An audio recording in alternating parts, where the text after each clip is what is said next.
So we come to the sixth move of this form. Again, two hands, climb the legs to strengthen the kidneys. Within the traditional 8 brocades movements of 8 forms, 8 moves within the form,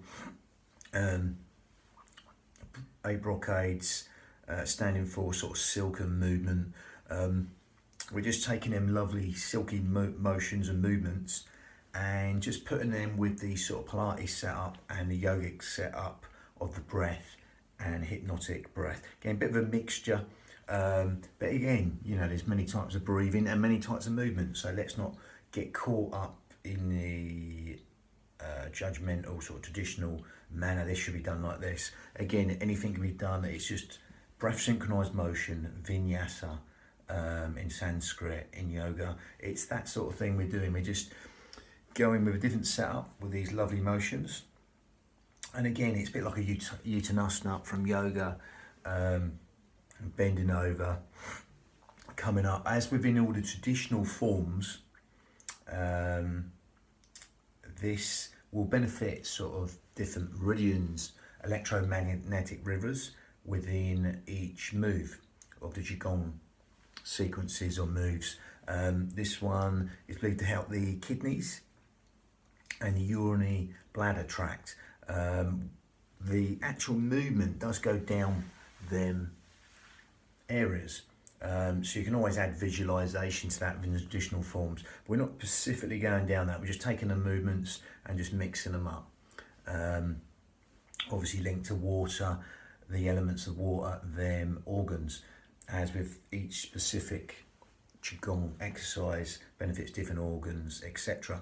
We're going to go too deep into that. We're going to go straight in with the breathing. So again, you can do these singly or in a form, because when we get to the end of the 8, we're going to add another 18 on, so it's a 26 form made up of 2 different forms. Doesn't really matter, you can do these singly or in the order I'm giving it to you. It doesn't matter. We're starting with the breath with each one anyway. So the most important part, nature's rule not mine, just to find our balance. So all we're going to do is zip up pelvic floor, scoop out your abdominals and take the navel towards the spine. Okay, and as you do that, even breathing naturally, you will breathe into these lower lobes of lungs, the intercostals, the ribs, anywhere but the stomach.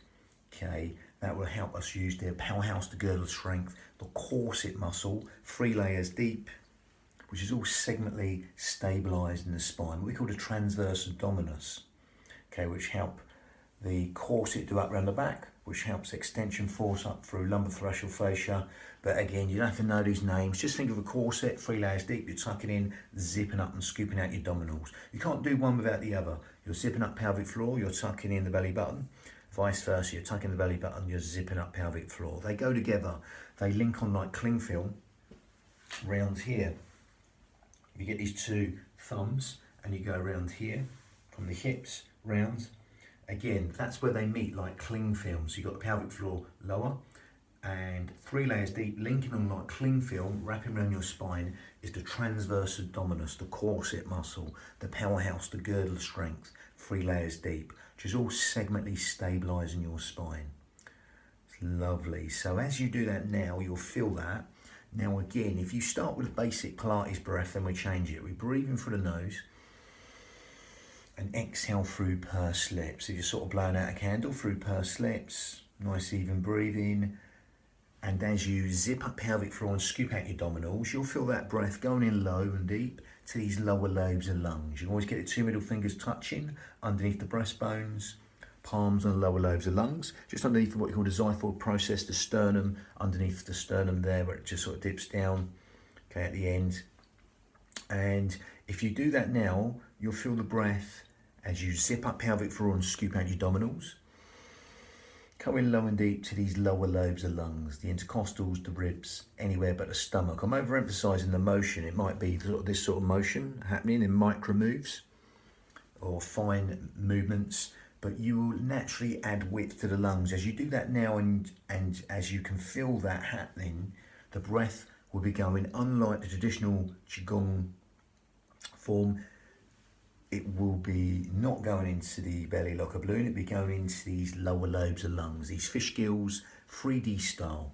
So as you breathe in organ deep, cell deep, even bone marrow deep, into these lower lobes of lungs, as though someone's opening an umbrella inside your rib cage and letting go, or someone's just pushing out from inside your ribs and letting go,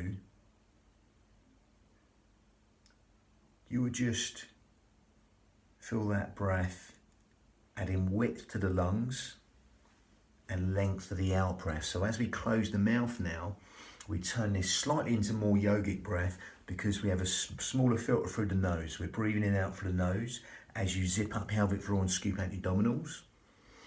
We breathe in and out through the nose. More sort of yogic breath in a way it lengthens the breath. So in the yogic postures, you might want to, in the asanas, you want to lengthen the breath longer. Okay, and that will help you get into them postures even easier. So in that way, we're mixing this up. We're zipping up pelvic floor, scooping out your abdominals, breathing in and out through the nose. And as you breathe in, you will naturally feel you want to allow the out breath to fall longer than the in breath. So just simply allow that to happen. Don't hold anything in. Just allow that to happen. And even consciously take your mind to that out breath and elongate the out breath longer than the in breath. Quadruple it, double it, triple it, whatever you like the out breath. Just make it longer than the in breath. Okay, and just allow, as you zip up pelvic floor and scoop out your abdominals, allow that lovely chemical cascade to relaxation happen in every single organ, cell, sinew of the body. Okay, searching for that chemical code to relaxation on that lovely elongated out breath as that relaxation just soaks in like ink through blotting paper into every single organ, cell, sinew of the body. So as you zip up pelvic floor, scoop out your abdominals, breathe in through the nose and exhale through the nose. So with that length on that out breath, that will naturally help you benefit the parasympathetic nervous system, which helps with sleep, digestion, rest, and relaxation, all on that lovely elongated out breath. The in breath's conscious thought, the out breath is subconscious thought. So by extending the out breath longer than the in breath, we're just encouraging sleep, digestion, rest, and relaxation to all be benefited on that lovely elongated out breath. Lovely. So that's going to help all of the housekeeping properties and benefits of the body: sleep, digestion, rest. Okay, again, be aware of the sound of the breath, the feel of the breath as it weaves that tapestry of relaxation in every single organ, cell, sinew of the body. Okay, now again, if you want to take that on further, make that slightly more advanced yogic breath, you can grip at the esophagus, breathe in and exhale.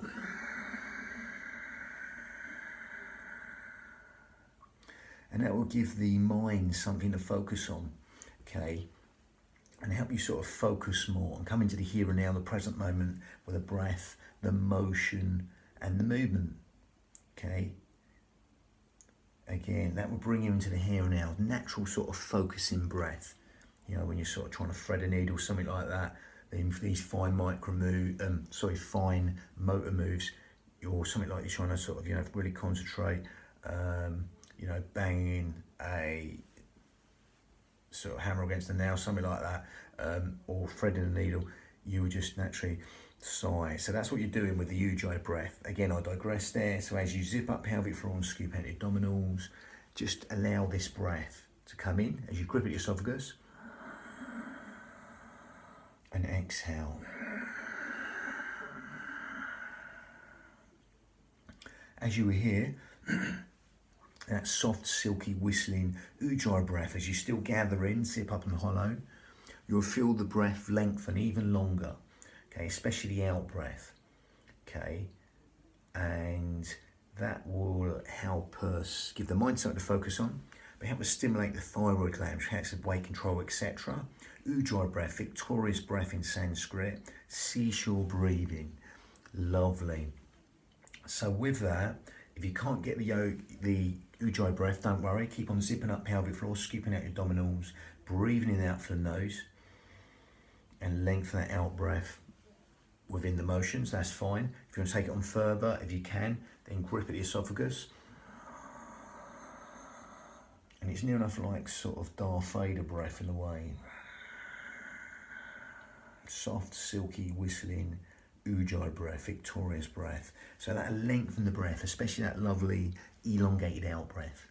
Okay, lovely. So the in-breath's conscious thought, the out-breath is subconscious thought. So by extending that out-breath longer than the in-breath, just encouraging all them benefits in the body. Lovely. So let's link this to motion. So the basic motion, you're going up and down the meridians, but we're not going down that.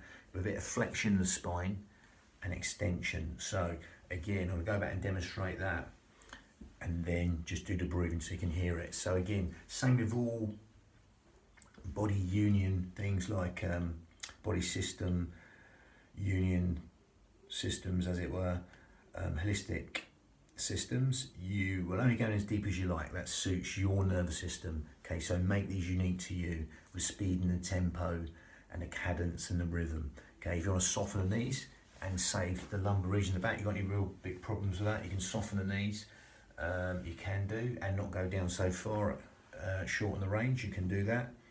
Or you can take your feet slightly wider than hip width apart to make it a little bit easier also on the lumbar region of the spine, just bringing in the Iyengar yoga principles there.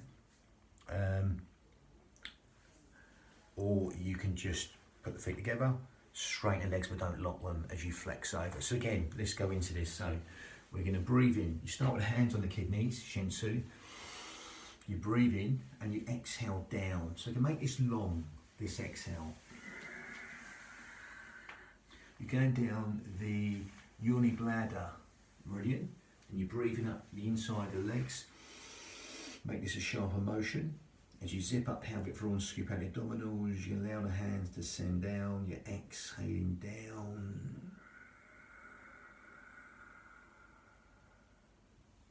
Then breathing here. And you can exhale down, exhale really long with the breath on that motion. Then you breathe in, come up, and exhale down.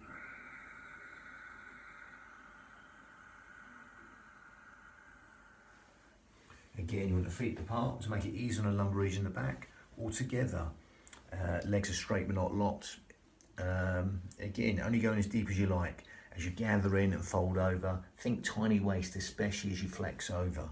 But again, you're just basically breathing in with the hands on the kidneys, exhaling down the outside of the legs, breathing in, coming up, and descending down. Make this long, this out breath. So all the bits on the out breath, you want to make longer. So you can be sharper on the in-breath motion and longer on the out-breath motion to bring in them hypnotic responses. Lovely. So punching with angry gaze to increase strength next. This is number 6. Next is number 7. Bang.